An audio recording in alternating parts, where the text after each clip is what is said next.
Candi Ngempon adalah candi yang berada di Desa Ngempon, Kecamatan Berkas, Kabupaten Semarang. Jadi candi ini merupakan candi yang bercorak Hindu yang diperkirakan pada zaman Kerajaan Mataram kuno, yaitu pada abad ke-7 sampai 8 atau kejayaan Wangsa Sanjaya. Jadi seperti candi-candi Hindu lainnya, yang mana candinya berupa kompleks yang terdiri dari satu candi utama dan diiringi dengan beberapa candi pengiring atau candi perwara. Dan candi-candi Hindu itu coraknya juga dibagi dengan 3 bagian, yaitu bagian Burloka yaitu bagian bawah, Buparloka bagian tengah, dan Sarloka bagian atap. Jadi diperkirakan candi ini dulu jumlahnya 9, tapi sekarang tinggal 4 yang bisa direkonstruksi ulang. Jadi layak berserakan, jadi tidak bisa dibangun kembali karena sudah tidak lengkap bagian-bagiannya. Untuk lebih jelasnya silahkan ikuti tautan secara lengkap, dan jangan lupa tekan like, share, dan subscribe untuk lebih mendukung program kami. Terima kasih.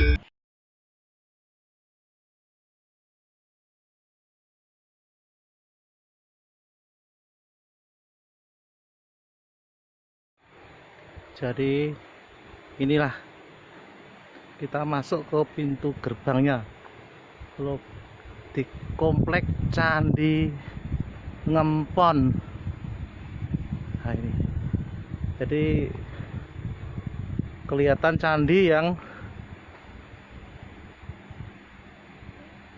masih utuh ada 4, dengan satu ini ada yang lebih besar ini. Ya ini sebenarnya jumlahnya itu diperkirakan ada 9 yang bisa direkonstruksi, hanya 4 karena banyaknya serpian-serpian, poton-poton yang tidak lengkap ya. Nah ini lokasi Candi Ngempon. Lokasinya memang terpencil dari perkampungan dan dikelilingi bukit. Jadi dulu memang secara energi tempatnya itu memang sudah dipilih tempat yang bagus, tempatnya sepi di perbukitan. Jadi secara energi alam sudah terbentuk dulu. Nah ini kami mau mendeteksi satu-satu untuk keberadaan energi dari Candi Ngempon ini. Jadi kita bukan mengajarkan atau mendorong untuk mistik atau takhayul, kami hanya sekedar untuk cross check atau pembuktian. Jadi kalau dulu memang situs ini benar waktu zaman leluhur kita, ini diperkirakan pada zaman Wangsa Sanjaya ya, sekitar abad 7-an ya, 7 sampai 8-an. Ini termasuk candi Hindu karena biasanya berupa kompleks. Jadi ada candi utama dan diiringi oleh beberapa candi perwara. Kalau di sini kita lihat ada 9. Jadi kalau di keyakinan Jawa angka 9 angka terp ya, terp, angka kemenangan. Jadi kita ulangi, jadi kita berusaha untuk mendeteksi, menyinkronkan. Jadi kalau benar memang situs leluhur kita itu benar asli, pasti energinya masih tertinggal. Karena apa? Energi itu memang kekal. Jadi ada hukum kekalan energi dalam fisika. Walau di sini kalau memang pernah dipakai untuk seseorang atau dipakai untuk kegiatan yang sifatnya itu menghasilkan energi yang tinggi atau energi positif, yang kami bilang energi kalau ke tingkat kepasaran dan tawakalnya pada Sang Pencipta tinggi, itu energinya akan tinggi. Jadi frekuensinya itu bisa mencapai 1000 Hz. boleh dibilang kalau dalam orang sekarang energi kolbu. Jadi energi kolbu itu bisa menembus lorong ruang dan waktu, dan juga hanya energi kolbu yang bisa menembus langit ketujuh. Nah ini kita detek ya. Ini pendapat dari kami aja, mungkin pendapat dari orang lain berbeda-beda. Itu tidak usah diperdebatkan, karena untuk deteksi batin atau energi itu memang tiap orang bisa berbeda-beda, tergantung pengalaman batin masing-masing orang yang mendeteksi. Jadi ini pendapat dari kami aja, mungkin bisa salah, menurut pendapat orang lain tidak jadi masalah. Yang penting kita menyampaikan dari sisi energi kita. Jadi ini jelas terlihat di sini,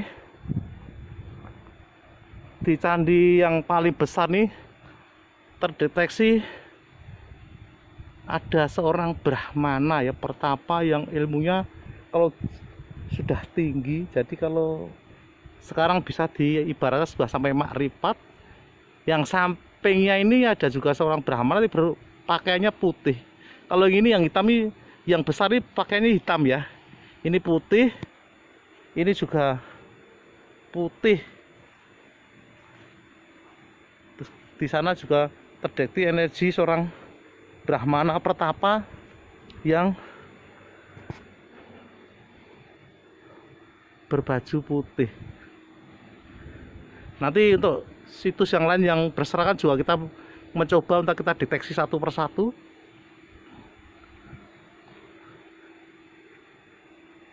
Ini untuk kita untuk mencoba yang candi yang besar, yang paling besar di antara tiga. Nah ini seperti biasanya candi itu terdiri dari tiga bagian ya.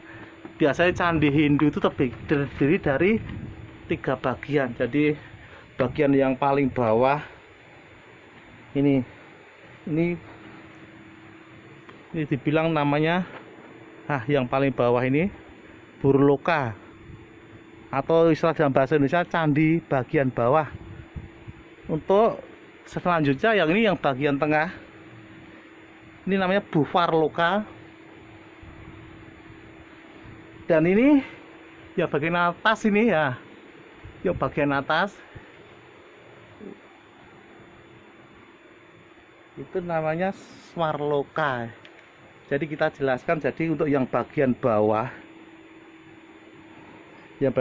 ini biasanya banyak ukiran ya, banyak relief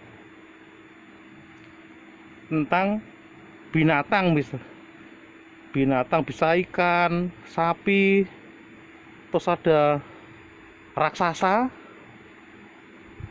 terus ada juga manusia, kegiatan sehari-hari binatang di sekitar kehidupan sekitar candi sini. Itu menggambarkan alam bawah tuh. Jadi alam bawah itu juga alam kesengsaraan. Jadi masih tercengkeram, terbelenggu dengan duniawian. Duniawi itu yaitu masalah duniawi. Jadi bisa makan. Nah ini. Jadi ini dalamnya. Jadi di bawah tadi alam kesengsaraan, jadi manusia yang hidupnya masih sia-sia, terbelenggu sama banyak kepentingan duniawi, makan. Nah ini untuk di dalam tengah ini, yang bagian tengah itu yang Buvarloka itu jadi tempat pengembelengan, pensucian. Jadi pensucian, pemurnian manusia untuk menuju ke tingkat kesempurnaan. Biasa di dalamnya ada patung Siwa, juga Ganesha, terus ada biasa di sini ada Kalamakara ya. Kalamakara itu melambangkan iblis, jadi atau raksasa kalau dalam Islam dinamakan. Kalau di dalam iblis dalam Islam ya, kalau dalam Hindu dulu namanya Kalamakara. Jadi dulu tuh wajahnya pertama tampan, jadi terus karena ada pengkhianat pembangkangan jadi dikutuk jadi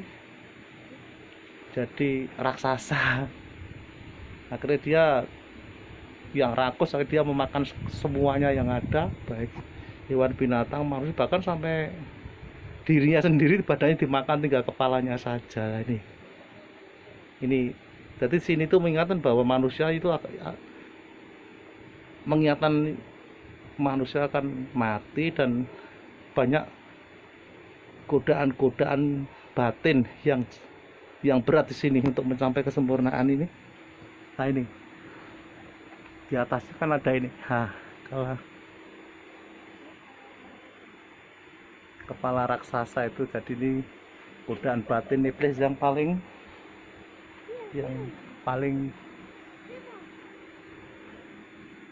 berat bagi manusia untuk mencapai tingkat yang tertinggi. Tingkat tertinggi, jadi orang kalau sekarang sudah mencapai tingkat makrifat, kalau Jawa Hindu namanya moksa. Jadi moksa itu sudah meninggalkan kepentingan duniawi, tidak ada jabatan, keluarga, kekayaan duniawi yang semua sudah kosong, masuk ke alam kefanaan yang ada hanya Tuhan. Kalau dalam Islam ya sudah tidak ada apa-apa, ya ada hanya la ilaha illallah tadi. Lah ini di sini terdeteksi di dalamnya ada energi seorang Brahmana ya, sangat tingginya, semuanya berbaju hitam ini secara energi. Dan ini di atas ini ada, bagi yang penggemar pusaka, ini ada tombak Trisula. Jadi nggak ngerti Trisula, ada pemanaan khusus masalah Trisula itu kita bahas dalam sesi berikutnya. Nah, ini di atasnya itu ada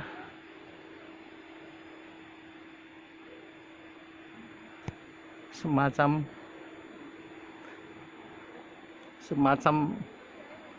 ya, simbol semacam kayak candi kecil tapi menghadap 8 penjuru. 8 penjuru itu jadi 8 arah mata angin. 8 penjuru itu berarti kalau sudah mencapai tingkat kesempurnaan tuh, dimanapun kita menghadap, di situ ada Tuhan, itu ada Sang Pencipta. Tuhan ada di mana-mana, dimanapun wadah kita menghadap, di situ ada Tuhan gitu loh. Lah yang di sini. Ini ada seorang Brahmana ya, berbaju hitam seratek. Jadi nah, ini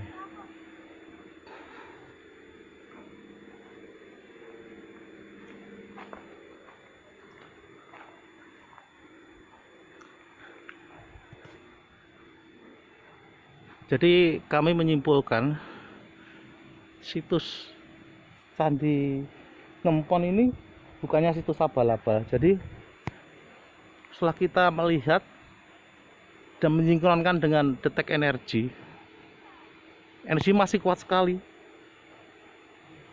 dan bahkan karena kuatnya energi di sini,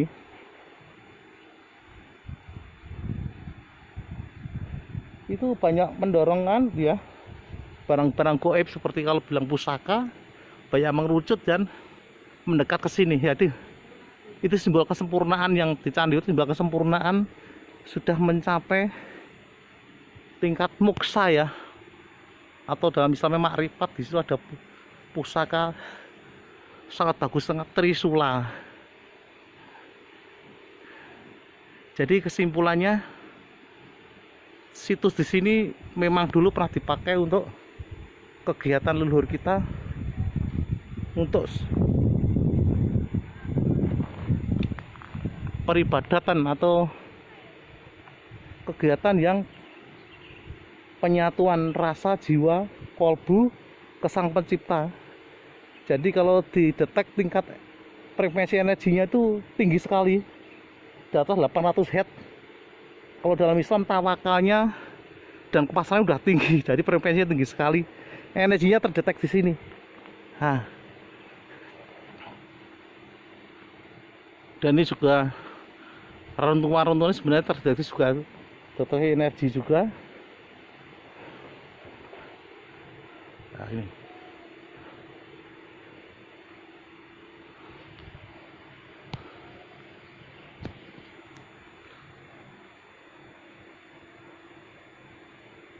Nah, ini kita menuju ke